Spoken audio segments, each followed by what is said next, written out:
ada independent deployer, ada Rusia, ada Cina. Wah, ternyata mereka sudah biasa di sana gitu. Ini kita 2 frigat ini. Apa intensinya gitu kan? Kemudian apa namanya? Mandatnya dari mana gitu.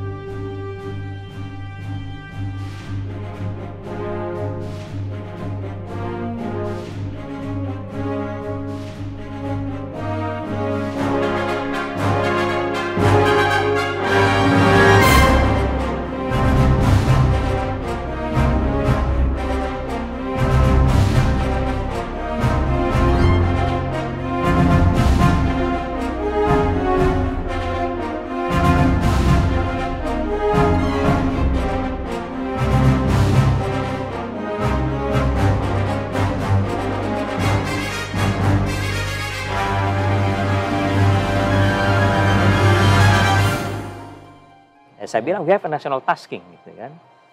Nah karena ini dikomunikasi akhirnya saya undang untuk rapat. Nah, jadi di tengah laut mereka mau kita ketemu RV, kemudian kita undang. Terutama yang dari TAF 151 kan.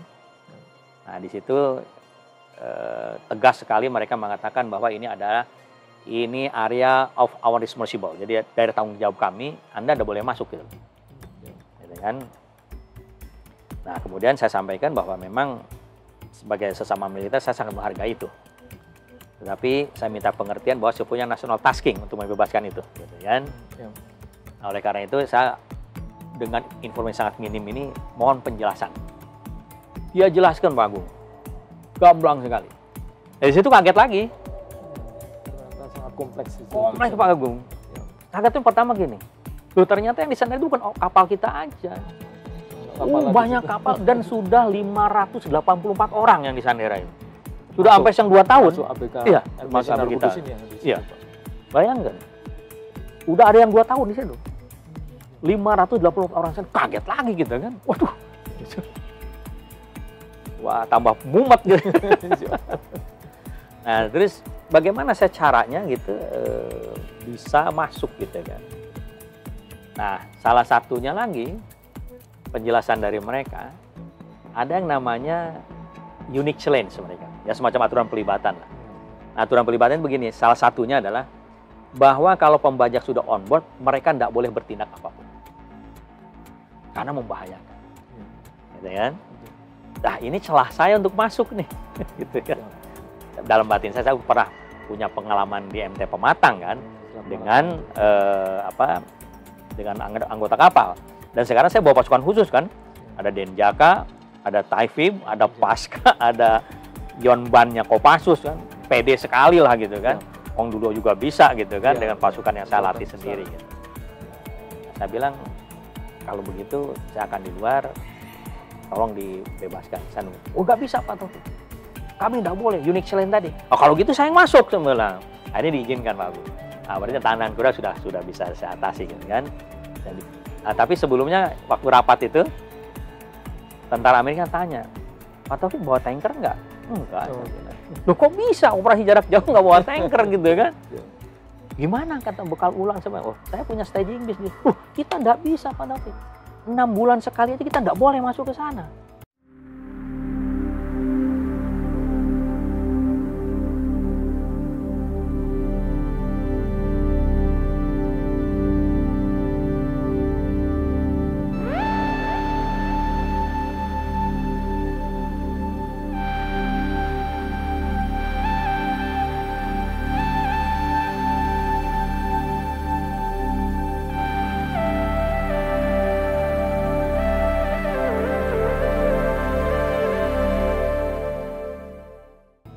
Loh kok Pak Taufik kok bisa? Nah, saya ingat, we have a sarong diplomasi. Itu dia tanya, apa itu? Gitu kan. Nah, saya ceritakan bahwa saya datang ke sana, terus saya kasih sarung. Saya orang bilang, wah ini harus masuk doktrin Amerika nih.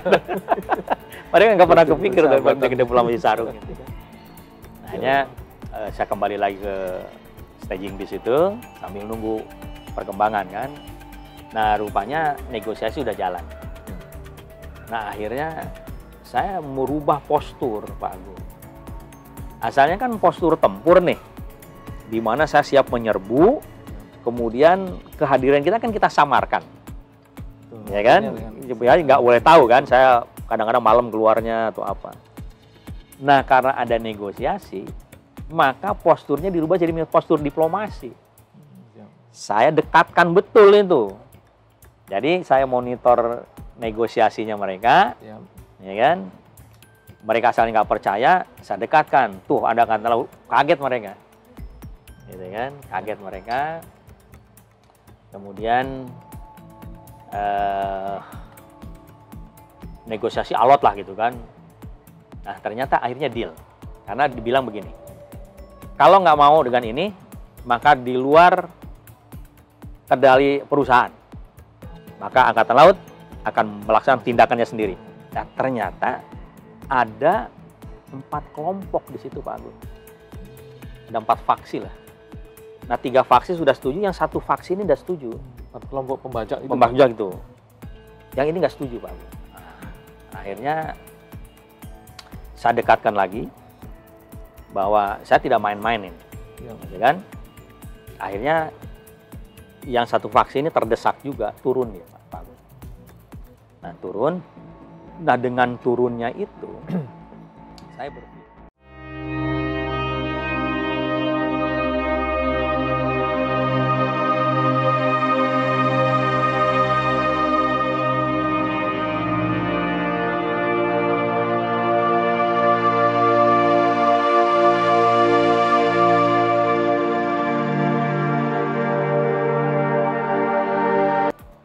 berpikir jangan-jangan ini turun tidak terima nih. Mas aku kumpulkan staf, kita sampaikan waspadai serangan kembali pembajakan oleh orang yang tidak puas ini, yang turun ini. Gitu kan? Nah, ya, itu kita sudah masuk dalam rencana kita antisipatif. Kemudian kesepakatan dilaksanakan karena sudah disetujui. Jadi fungsi diplomasi kita sebagai penekan tuh berhasil untuk mendukung negosiasinya mereka. Nah begitu di drop biasanya itu 2 jam dilepas Pak Agung. Jam 2 di drop kapal itu biasanya jam 4 dilepas. Sampai maghrib nggak dilepas Pak Agung. Wah kita udah mulai gelisah juga kan. Udah di drop gitu kan. Ini. Sampai akhirnya terbang lagi helikopter.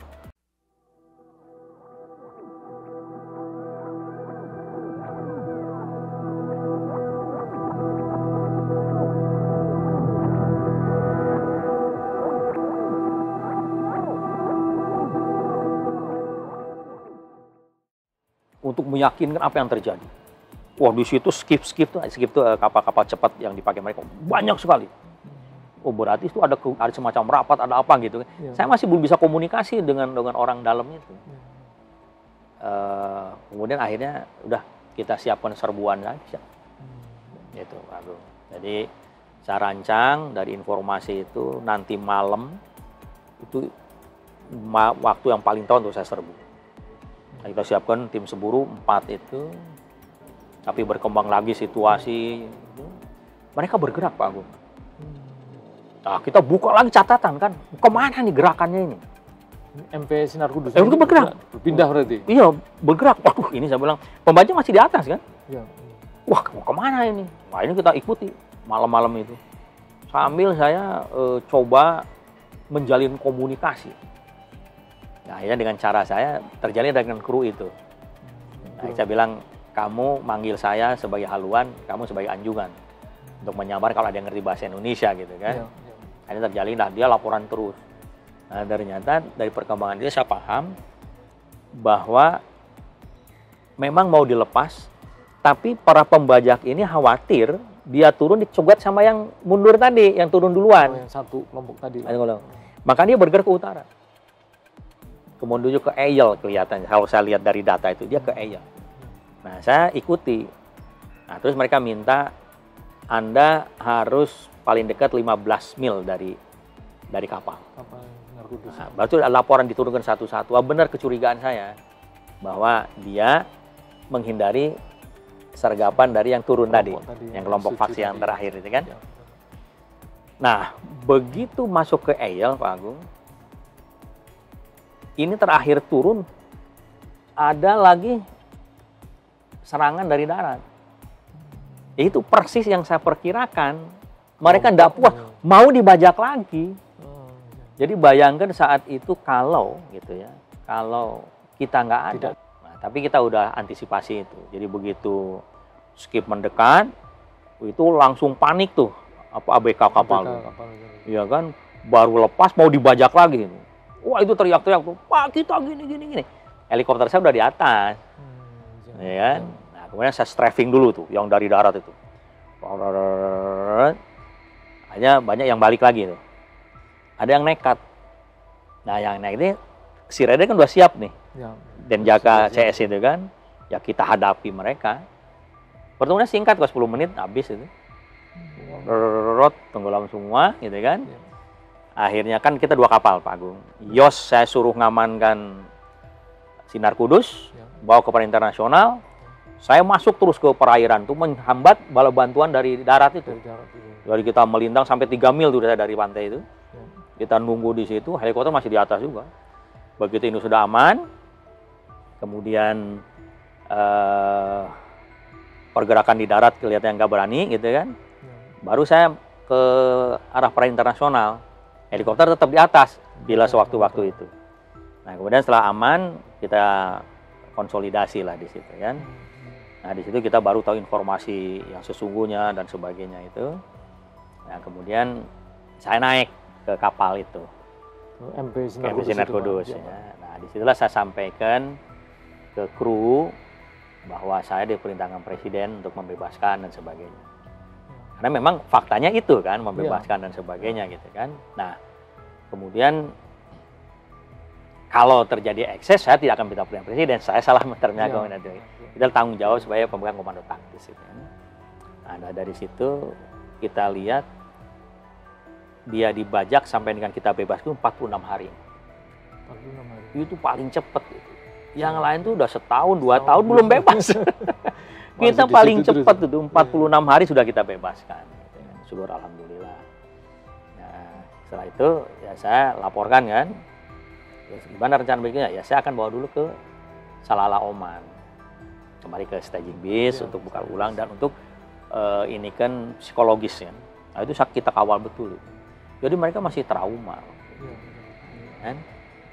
Nah, berayalah kita menuju ke Salalah Oman setelah mereka dibajak 46 hari. Nah, itu udah betul-betul bebas. Udah bebas, udah kita kawal 2 kapal itu. Luar biasa heroiknya dan tahapan-tahapan yang sangat kompleks dan rumit. Ya. Dari ABK Sinar Kudus sendiri bagaimana Pak? Sinar Kudus artinya merasa selain trauma tentu saja merasa senang sekali Pak. Senang, begitu saya naik, wah dia senang. Itu kan ada foto-fotonya yang yang sedang senjata tuh di atas kepala tuh Pak Agung. Panik gitu. Beda dengan setelah kita datang tuh, wow, teriak ini kan. Nah, saya bilang kita dikirim oleh negara untuk menyelamatkan Anda semua atas perintah presiden langsung. Saya bilang gitu. Nah itulah mereka berterima kasih pada presiden. Cerita yang sudah menegangkan tadi saya juga sampai agak tegang. Tentu saja bisa kita kembali ke belakang Pak. Boleh. Ini ceritanya sahabat Jalasena ini dari awal sampai akhir, pada akhirnya dibebaskan dan masuk ke standing base tadi itu dengan aman alhamdulillah. Bisa disinggung sedikit Pak pada saat Bapak menerima perintah tadi Pak untuk melaksanakan kegiatan operasi yang diberi Sandi Duta Samudra ini. Ya.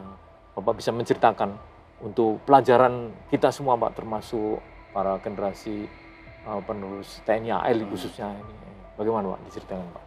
Yang jelas mungkin biasa ya, kalau militer selalu kita berpikir ke depan gitu kan. Jadi kita mengantisipasi situasi lah. Karena memang tentara tuh tugasnya kan sederhana, melaksanakan dan memenangkan pertempuran. Hanya untuk konteks yang saya lakukan sekarang ini dan sebelum-sebelumnya itu kan operasi militer selain perang. Karena kita nggak pernah perang kan. Ya. Nah, ada perbedaannya Pak Agung antara operasi militer perang dengan operasi militer selain perang.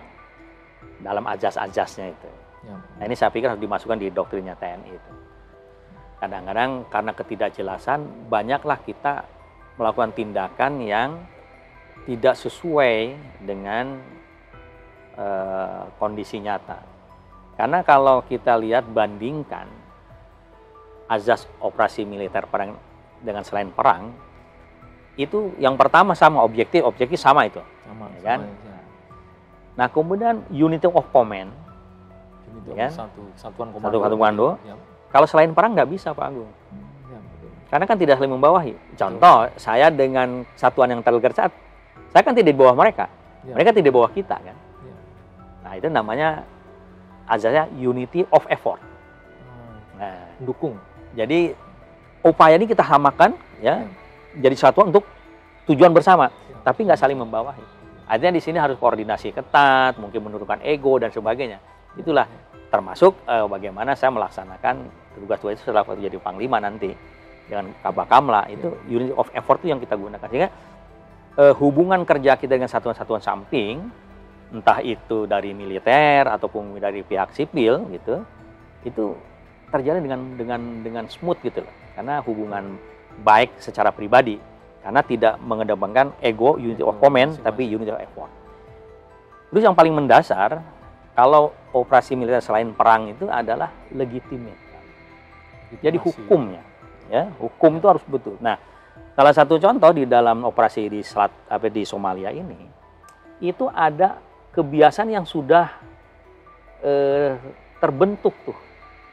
Dari seperti tebusan harus seperti apa, kalau sudah ditebus harus seperti apa, itu ada. Udah rahasia Iya, lagi, kita harus nggak bisa kita gaya kita gitu loh, nggak bisa. Nah, saya harus menyesuaikan itu, Ya, betul. sehingga tidak membahayakan sandera yang lain. Misalnya Pak Agung, bayangkan gini ya, kita melakukan tindakan koboi lah gitu kan, langsung kita sikat, sukses misalnya. Ya.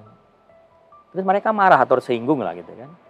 Ambil aja orang Amerika satu orang Inggris satu orang, orang Rusia satu orang gitu kan. Yang disandarkan, bawa ke pantai, ditembak gitu, korban tentara Indonesia mau apa gitu.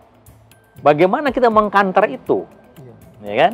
Maka legitimate itu harus betul-betul. Di antaranya saya menggunakan kebiasaan itu. Karena kan saya tanya kepada mereka. Jadi, oh ternyata kalau sudah tebusan, kita tidak boleh lakukan tindakan apapun.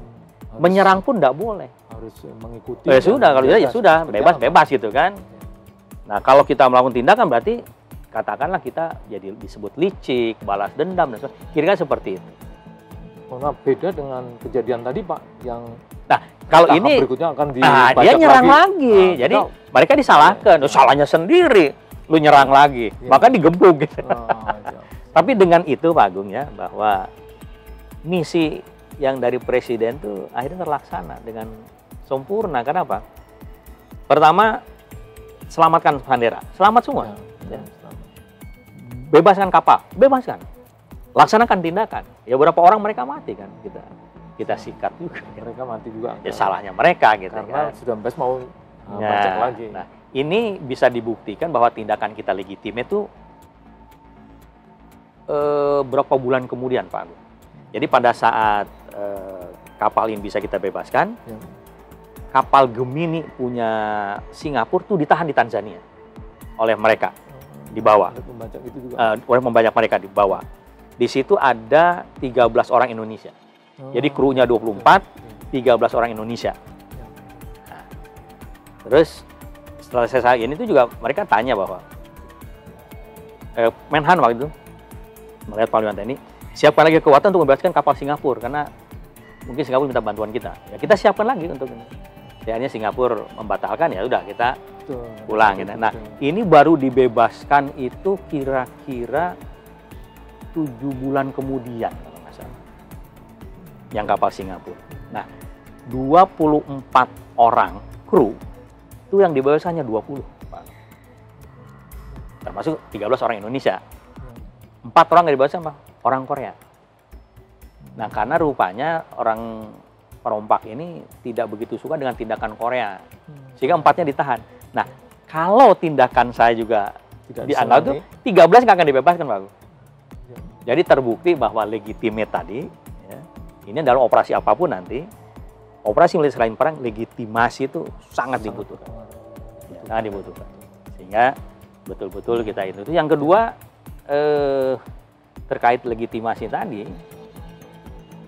rencana bertindak saya itu kan termasuk penggunaan semua aset yang kita punya, Pak Agung. Termasuk meriam 76, dan itu udah kita siapkan gitu kan.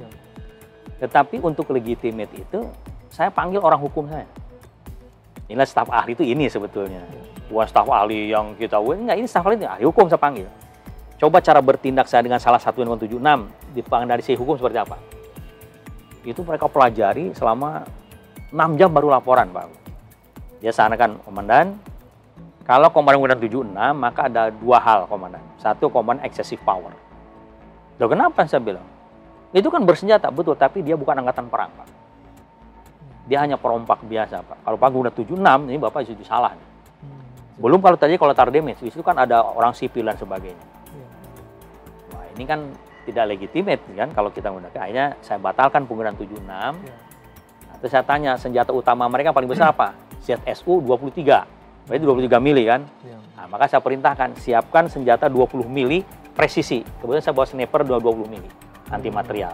Nah, jadi sepadan lah kira-kira gitu. Itu contoh bagaimana legitimate itu dalam dalam pelaksanaan operasi-operasi militer selain perang. Luar biasa. Kemudian ini mohon maaf agak teknis sedikit, Pak, dengan waktu yang sangat singkat, Pak. Bapak ditunjuk besok berangkat. Nah, terus barangkali ini perlu juga untuk menjadi pelajaran kita semua, terutama para generasi perusahaan angkatan laut. Persiapannya seperti apa, Pak? Ada secara teknis, secara kondisi ya, termasuk logistiknya dan sebagainya. Apalagi Bapak tidak membawa logistik ini. Nah, ini tadi Pak Agung, unit of effort itu Pak Agung sebetulnya. Tapi yang pertama dalam persiapan itu kan tadi saya sampaikan bahwa Mabes sudah menyiapkan. Sebelum saya datang sudah disiapkan kan segala sesuatunya kan. Tapi kan semua masih gerambyang gitu kan. Apapun kan di lapangan, Bapak komandannya makanya kan. Jadi masuk itu dengan informasi yang masih sangat minim gitu kan. Betul. Itu yang pertama. Terus yang kedua, inilah pentingnya latihan. Melatih naluri itu. Yang tadi saya sampaikan, kita harus berpikir beberapa langkah ke depan. Sebelum saya diperintahkan, saya baca running text, saya kan udah nulis tuh. Itu kan pelibatan satuan itu kan. Kalau itu mungkin saya diperintahkan berangkat, apa pertimbangannya gitu kan? Yang punya pengalaman kan ya mohon maaf saya kan, gitu kan? Pasti pilihannya udah yang udah biasa kira-kira seperti itu. Jadi bukan GR ya, tapi itu tadi pelibatan satuan. Makanya saya udah buat gitu kan. Jadi itu keterlatihan lah ya. Yang berikutnya, pahami semua taktik-taktik ya, sehingga pada saat ada perkembangan situasi itu kita bisa cepat menyesuaikan, ya kan? Contohnya tadi sudah disiapkan ke sini gitu.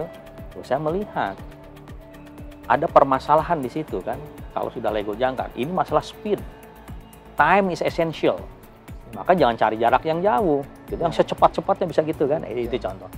Dilegokan, dinamika lagi gitu kan. Nah, itu kan kita harus bisa menganalisa musuh seperti apa dan sebagainya. Itu kan keterlatihan sebetulnya. Nah, oleh karena itu memang ada juga bertanya ke saya banyak waktu itu ya. Entah waktu kalau saya ngajar, Pak, gimana Bapak seperti itu? Saya selalu ngikuti perkembangan. Mulai dari dulu gitu kan. Buku Perang Dunia Kedua tuh saya baca tuh. Ya, semua pembebasan sandera saya baca tuh. Sejak SMA bisa baca tuh. Terus setelah jadi militer malah semua apapun operasi Badai Guru itu saya pelajari. Makanya mungkin kalau Pak Agung masih ingat waktu saya dan Satkor itu tiap hari Selasa kan ada diskusi taktik. Yang kita setelkan film gitu. Nah itu. Terus di TFG-kan. Itu apa kira-kira ininya kan kita menerima dari situ. Ya, jadi kalau begitu nanti mungkin kita seperti ini. Jadi memang tidak ada lain bagi tentara itu berlatih dan berlatih. Tapi dengan didasari semua apa namanya, filosofi, doktrin, azas-azas, pertempuran, perang, dan sebagainya itu memang harus kita kuasai. Salah satu contoh, kita kan tidak punya doktrin operasi jarak jauh. Ya, Iya kan? itu juga menjadi pertanyaan Oh, kami iya juga, kan? Pak. Kira-kira doktrin kita pada saat itu Nggak sudah ada memadai kan? atau tidak ada? Nggak ada kan? Ini kan sangat sulit ya Bapak mengambil putusan di lapangan tadi itu. Karena saya suka baca itu tadi kan, bagaimana mereka buat staging bis. Kita nggak terbiasa staging bis itu kan. Saya baca pasti staging bis itu. Oh gini. Itu dulu hanya dibaca aja sama saya. Dan ternyata pada saat saya berhadapan, apa yang pernah saya baca itu kan muncul kembali. Jadi apapun itu akan ini. Sampai sekarang Pak Agung ya, saya masih ngikuti perang Ukraina dengan Rusia. Itu tiap hari saya ikuti itu perkembangannya. Kemudian Israel dengan Hamas. Yang kita pelajari adalah, salah satu contoh misalnya, kenapa Rusia yang demikian besar, kekuatan luar biasa, dengan bilang 4 hari akan selesai, ini udah hampir 2 tahun. Di mana masalahnya kok bisa seperti itu? Sederhana Pak Agung. Jadi tahun 2014, Crimea dicaplok. Ya, Crimea dulu. Ukraina nggak bisa apa-apa. Kenapa? Doktrin sama, kultur sama, kepemimpinan sama, persenjataan sama. Kalah jumlah kan? Jumlah besar kecil. Oh iya kan, udah pasrah kan? Ya. Nah makanya 2016, ini juga pelajaran untuk kita ini. Saya sampaikan ke Bandisesko juga. Presiden Poroshenko buat deklarasi itu. Kita harus berkiblat ke NATO. Kita berlatih gini, ini tahun 2020 sudah standar NATO. Jadi akhirnya kekuatan besar tidak terlatih kalah sama kekuatan kecil yang terlatih. Nah inilah waktu, mungkin Pak Agung masih ingat waktu saya Asrena, Wakasal, kita selalu berpikir solusi material kan. Beli alut, ada nggak solusi non material? Nggak ada. Itulah yang saya buat, MTT itu. Nah itu berhasil pada saat kita kirim ke mana? Ke Hawaii. Apa komentar-komentar satuan-satuan yang tergelar di sana? Kapal Indonesia NATO standar betul. Nah itu berlanjut saya di Rhode Island. Saya didatangi sama kasal-kasal.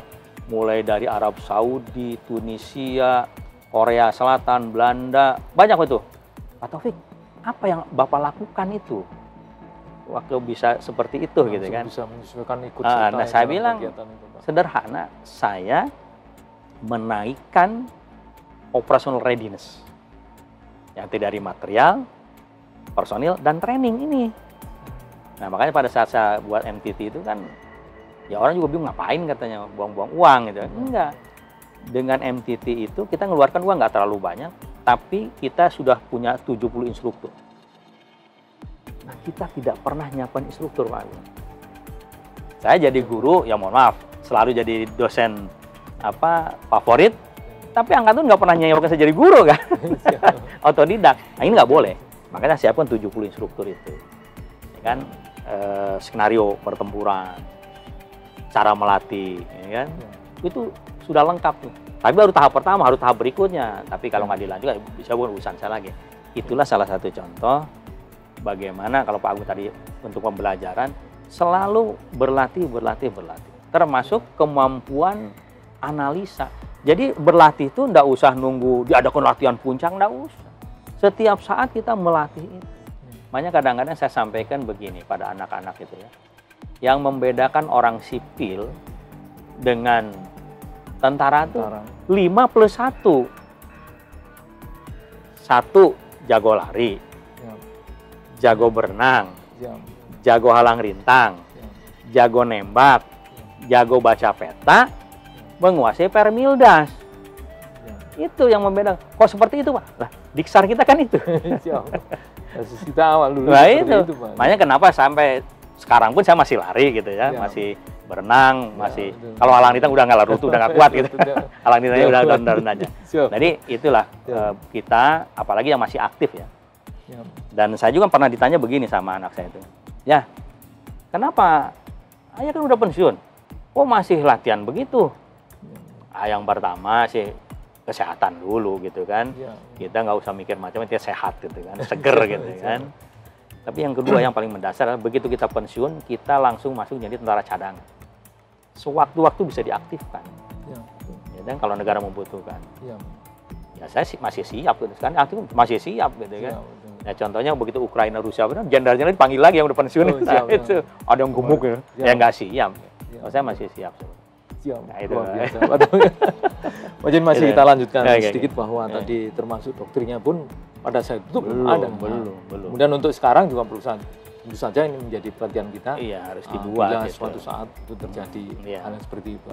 Kemudian pada saat itu kan ada kekuatan-kekuatan dari internasional atau kekuatan asing yang juga masih dalam kepentingan bersama atau mungkin juga bisa kerjasama dengan kita. Pada saat itu kekuatan dari internasional yang selain Bapak ceritakan tadi, apa ada yang terus bekerjasama atau apa dan sebagainya, Pak? Ya pada dasarnya kita bekerja dengan semua.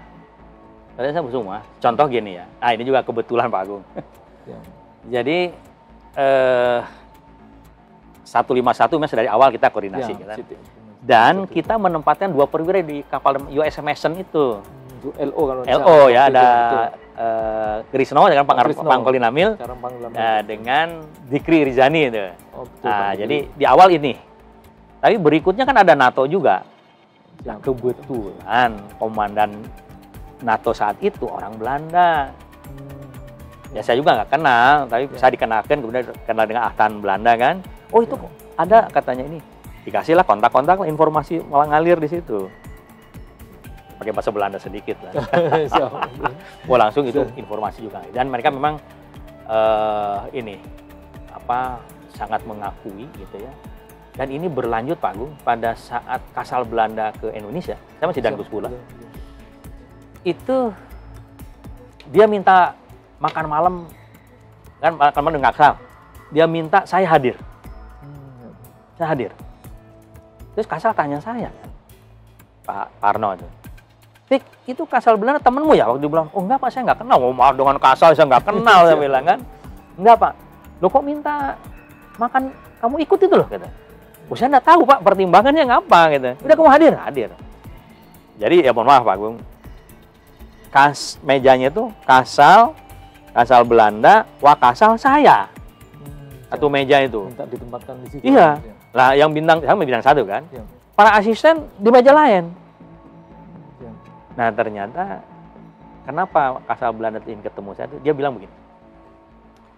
Jadi Indonesia sudah mendemonstrasikan, mendemonstrasikan kerjasama internasional dengan baik, di mana kita punya ancaman yang sama di laut dan kita tidak mampu menghadapi sendirian. Kita harus bekerja sama. Dan kerjasama itu akan terjadi baik kalau kita sudah saling mengenal. Nah, saya ini pakai bahasa Belanda sedikit aja dengan komandan NATO yang dari Belanda itu kan. Mungkin dia laporan ke Kasalnya itu. Mungkin ya. Hanya sederhana itu aja. Nah, itu akhirnya saya diminta jadi beberapa pembicara tuh itu. Gimana caranya? Ya itu kan. Akhirnya dengan kegiatan di lapangan yang saling menarik, saling membantu, saling komunikasi menjadi kerjasama yang baik. Betul. Sampai ini berlanjut Pak Agung. Ya. Saya beberapa waktu ke Belanda kan. Belanda. Saya belum pernah ketemu langsung loh dengan si komandan stan NATO itu, yang dari Belanda itu. Tapi saya tahu ada di Den Haag. Saya coba kontak, datang Pak Agung. Ketemu, baru pertama kali ketemu. Itu gitu. Wah seperti teman lama Pak Agung. Wah saya dipeluk dan sebagainya gitu. Waduh sampai akhirnya Pak Taufik pokoknya kalau ke Belanda jangan di hotel, harus di rumah saya. Ya baru pertama ketemu itu. Ya dulunya di email aja. Ya, email tapi di lapangan pada saat itu. Merasakan susahnya bareng itulah yang menjadi kenapa dalam situasi seperti itu kita menjadi suatu ikatan tuh sangat kuat. Nah, kemarin itu dia kontak saya, Pak Taufik ada waktu nggak? Saya mau ke Somalia nih, mau jalan-jalan gitu, saya ketawa aja. Ayolah saya bilang. Mungkin Pak berikutnya nih Pak, dalam kegiatan operasi pembebasan Sinar Kudus ini tentu saja ada dinamika dalam pelibatan kekuatan. Pada saat itu ada kekuatan tambahan atau kekuatan yang dikirim oleh pemerintah mungkin Pak? Ada gini Pak Agung, makanya saya nggak bicara ke sana karena itu bukan kewenangan saya sebetulnya, Ya. ya kan? Karena gini, saya berangkat itu atas dasar briefing atau taklimat presiden itu, Ya. kan saya berangkat. Ya. Nah, perkembangan berikutnya kan saya tidak mengikuti itu. Nah, tetapi mungkin melihat di tanah air dinamikanya seperti apa ya, terus, tapi kan tidak diinformasikan ke saya. Ya saya tetap melaksanakan ini aja. Tapi saya dengar bahwa ada kekuatan Banjarmasin bergerak, KRI Banjarmasin dipimpin oleh Dan Kormar, Pak Alvan, wadannya Pak Doni Mondardo, itu ada Kostrad dan sebagainya gitu kan. Ya. Dikirimlah 1 bulan setelah saya di sana. Ya. Nah, tapi saya juga nggak ngerti nih status pasukannya apa gitu kan. Karena saya nggak diinformasi, ada yang berangkat tuh gitu aja. Oh ya sudah, saya koordinasi aja. Nah, pada saat saya selesai, ini masih 3 hari lagi ke Somalia. Jadi kapal ini masih di pantai barat Sumatera. Sumatera itu untuk Nah, menuju ke iya, India itu. ini baru mau berangkat nih. Saya udah selesai. Jadi saya menuju ke Oman tadi. Ke Oman kan. Nah ini tanya ke saya, gimana? Oh, enggak tahu, mungkin silakan. Saya kan bukan tidak di bawah saya ini. Kan Panglima TNI kan. Nah, akhirnya ketemulah kita di Oman gitu. Dengan satuan ini. Nah, di situ baru saya tahu tugasnya. Jadi tugasnya adalah perkuatan Duta Samudra. Duta Samudra yang mimpin Bapak tadi? Saya. Ini perkuatan Duta Samudra itu saya berpikir kan. Lu kan bintang 2. Lalu saya waktu itu masih kolon ya kan. Karena mau bisa membawahi itu kan. Tapi punya perkuatan gitu kan. Ya tapi kan udah selesai, saya nggak mempermasalahkan kan. Tapi begitu saya pulang, saya tanya Panglima TNI memang. Wah bagus deh, begini-begini semua. Ada yang bertanya, ada Pak, ceritanya kok jadi beda nih? Gitu.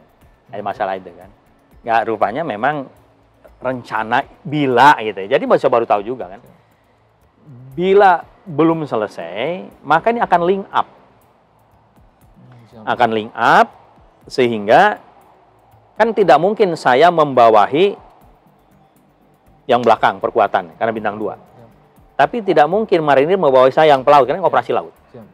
Jadi rencana Panglima ini kalau jadi link up, langsung di bawah Panglima TNI, saya Satgaslah, ini Satgasrat gitu kira-kira gitu.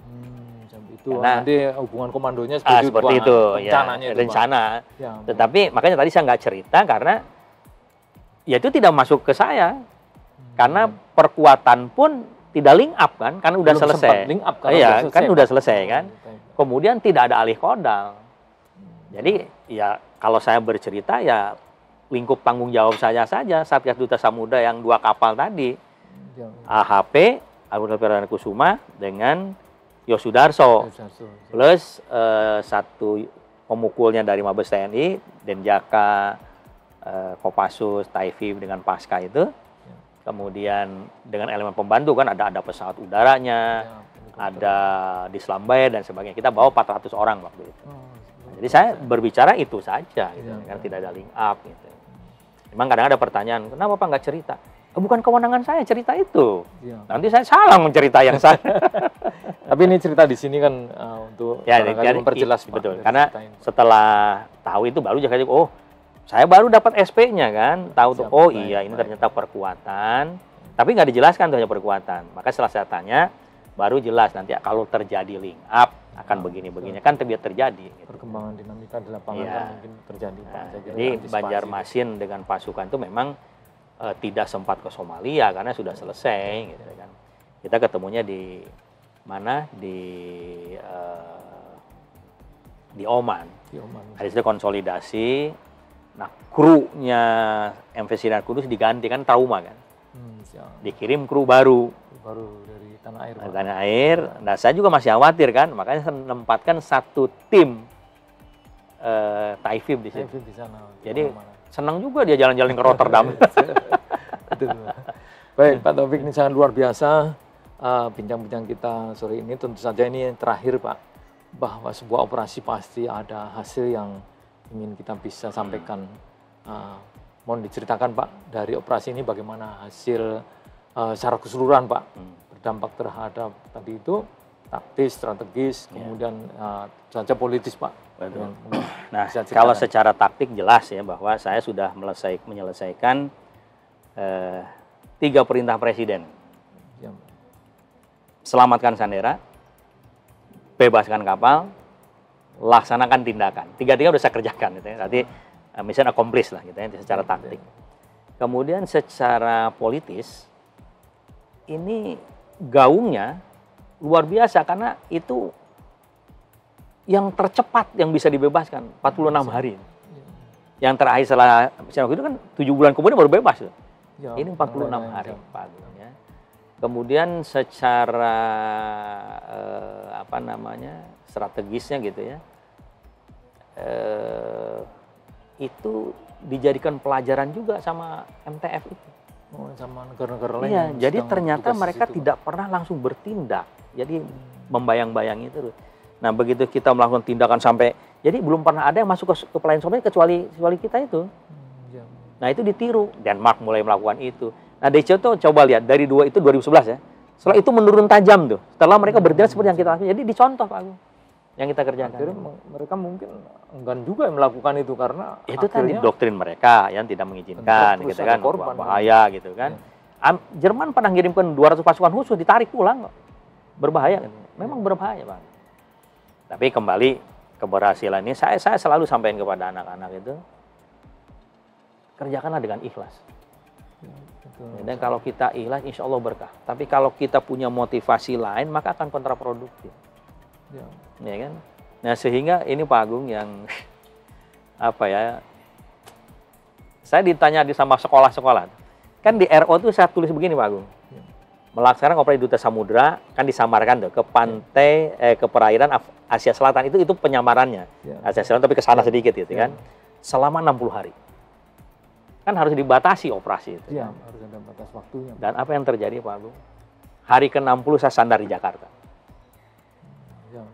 Mereka tanya, Pak Taufik gimana ngitungnya gitu?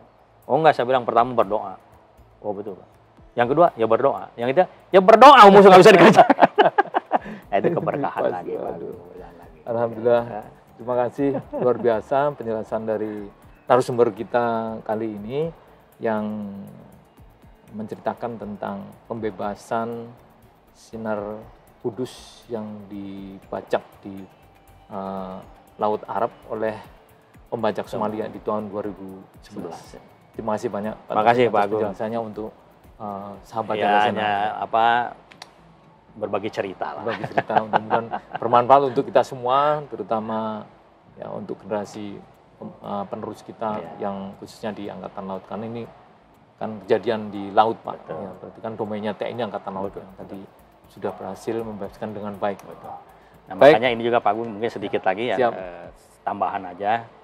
Nah, dari beberapa pengalaman itu Pak Agung, kemudian kan saya sebelum jadi Panglima itu saya jadi Gubernur AL dulu, ya kan. Nah itu pengalaman saya kristalisasi itu saya berikan kepada mereka jadi kuat saya itu. Jadi saya sampaikan begini bahwa kebanggaan seorang prajurit itu bukan pada pangkat, jabatan atau kedudukan, melainkan kalau berfungsi sebagai seorang prajurit dimanapun ditugaskan. Ya saya syukur alhamdulillah kan selalu duluan gitu kan. Ya biasa aja gitu kan. Saya 2 kali operasi ini pimpin, itulah kebanggaan. Itu saya tanamkan betul kepada taruna yang saya didik saat itu. Dan juga pada anak buah di mana saya bertugas. Ya gini Pak Agung, ada satu lagi, mungkin mumpung saya ingat gitu ya. Ya mungkin bukan pesan atau apa, tapi ini yang saya kerjakan. Bahwa kalau kita sebagai pemimpin di militer itu elemen komando itu ada 2 Pak Agung.